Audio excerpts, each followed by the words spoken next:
물론 스프는 다 숫자로 가늠한 거기 때문에 명청년들 대부분은 직장인들이었는데 20대 초반 직장인들이죠.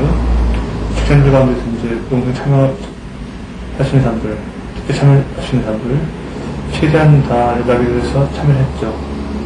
그 숫자는 정확히 기억은 안 나면 나오면 30-40명 됐을 겁니다.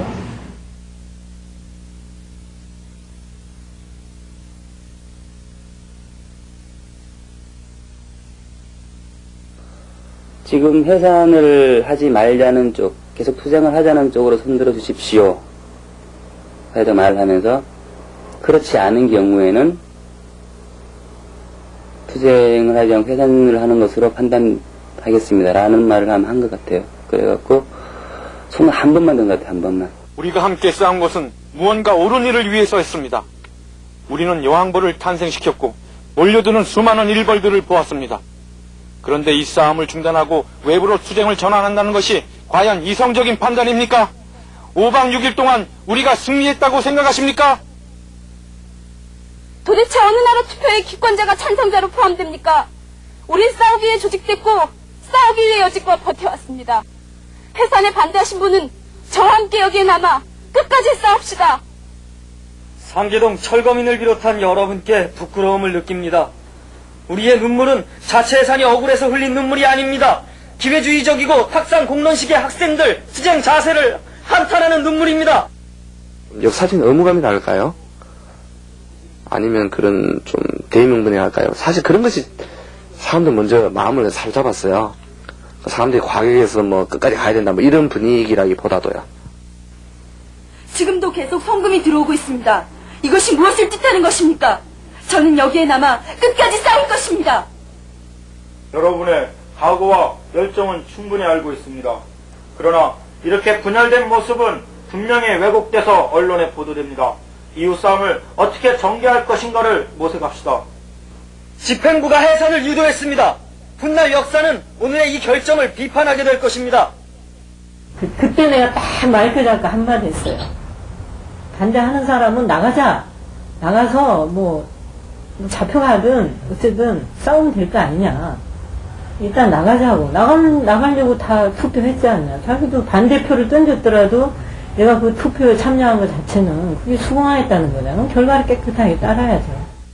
주경께서 오셔가지고 여러분들의 투쟁이 어떤 의미가 있고 앞으로 우리가 각자의 장에 돌아가서 또 어떤 마음으로 삶을 살아야 한다. 이제 그런 그 말씀을 하시고 내려오셔서 농성대원들하고 쭉 악수를 할 때 그 악수조차 거부하고 그 끝까지 투쟁을 고집하는 막 그런 농성대원도 있었어요.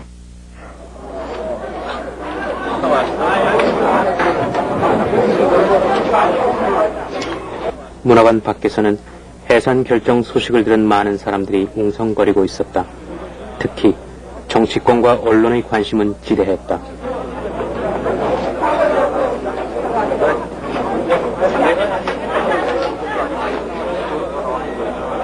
끝까지 해산을 반대하던 일부 농성대원들은 해산은 하지 않는다는 발표를 하기도 했다. 신문으로 보도한 거 오늘 끝나는 게 아니에요. 내일 있습니다. 네? 오늘 끝나는 게 아니니까 다시 기자회견 하다가 그때까지는 상황이 기다려주십시오. 그때까지만. 왠지 안 나옵니다. 아니 당선까지 당선까지 못하세요. 그거는 다 썼어요.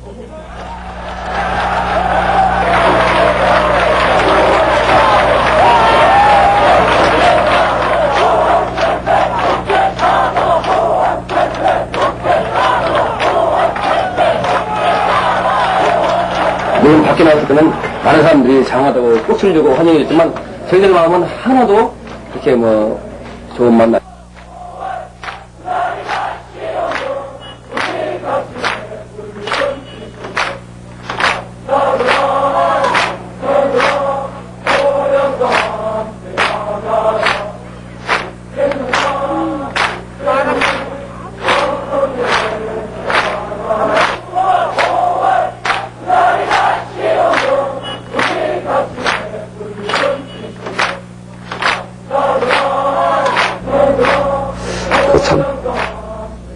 고통스럽고 뜨거운 밤을 지내고 난 뒤에 그 다음날 명동 성당 군회를 한 바퀴 휙 돌았어요.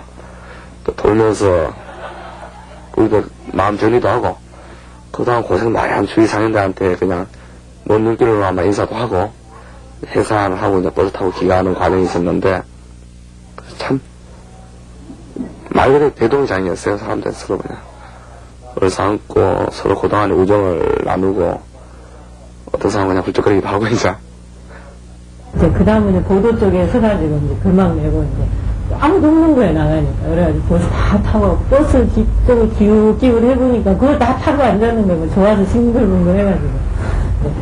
네. 한참 서 있었어요. 그리고는 한참 보고 있다가 뭐 중앙극장 포용을 해서 이제 학교로 갔죠. 왔어요. 근데 오면서 굉장히 허전하더라고요. 난 분명히 막 딱 정리를 하고 내가 한 7년을 산다 생각하고 갔는데 며칠 만에 막 반전이 돼가지고. 명동성당에서 하여튼 투표를 해가지고 부산하자고 해가지고 그때 뭐 버스 같은 데를 타고 태극기를 흔들면서 학교로 가고 있더라고요. 그래서 내가 그때 어디를 갔다 오다가 그 모습을 봤어요. 당국대학교 앞을 지나오다가 내가 거래처 갔다 왔더라고요. 근데 저러면 안 되는데 싶더라고. 그때만 해도 전 국민의 그 시선이 명동성당에 집중되어 있었는데 이 시선이 흐트러져 버리는 결과가 됐던 거죠, 그게. 그때 학생들이 조금 왜 그렇게 판단을 했는지 잘 모르겠어요. 근데 잘못된 판단이에요. 뭐 나와서 알고 보니까 외신 보도에 의하면은 미국서는 계엄령을 반대했다는 이런 얘기도 뭐 들렸을 때 미국 의전은 아니지만은 우리가 판단이 잘못했다라는 그런 걸 느꼈을 때 굉장히 슬펐죠.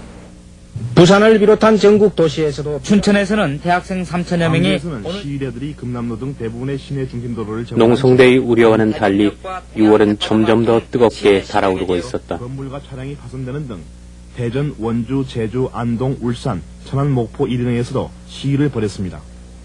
읍단위까지 시위가 벌어지고 경찰은 속수무책이었다. 그러나 그 즈음 정부의 안전귀가 약속과는 달리 농성집행부는 수배되거나 연행당하고 있었다. 못 갔어요. 느낌이 이상해서 집에 못 가고 저는 그날은 그 누나 집에 가 있어요. 광명 누나 집에 가 있다가 있으니까 바로 그 아침에 집에 전화가 왔더라고요. 그래서 몇 명이 집에 닥쳤으니까 어떻게 된지 하고 그 뭐 전화를 받자마자 저는 급하게 뛰쳐나갔죠. 나가서 이제 저는 집에 이제 거의 6.29까지는 안 들어갔어요. 집에 안 들어. 정문으로 나오는데 느낌이 이상하더라고요. 그래서 뒤를 돌아다 볼 겨를도 없고 뒤돌아보지 않고 골목길로 접어들었죠. 그래서 골목길에서 그냥 열심히 뛰었는데 뛰다 보니까 막다른 골목으로 뛴 거예요. 당황을 해서 이제 사진을 많이 보여줬었어요. 그러니까 어느 놈이 제일 가격한 놈이야 뭐 이런 식의. 근데 사실 그거는 그걸 알고자 하는 게 아니에요. 왜냐하면 그걸 찍었다는 얘기는 그 장에 있었다는 얘기는 한기부 직원이. 여야 합의하에 조속히 대통령 직선제 개헌을 하고 선두환이가 해야 된다 하더라도 왜 노태우가 뭔데 나와서 그러냐. 모든 분야에 있어서의 반목과 대결이 과감히 제거가 돼요. 뭐 6.29 나왔는데 식당에 뭐니 해가지고 막 박수를 치고 그럴 때 굉장히 절망감을 느꼈어요. 앞으로 정말 운동하기 어렵겠구나. 지금은 누구나 속이구라 부르는 6.29 선언. 그러나 당시 사람들은 기대와 승리감에 취해 있었다. 국민운동 본부 역시 환영한다는 성명서를 발표했다.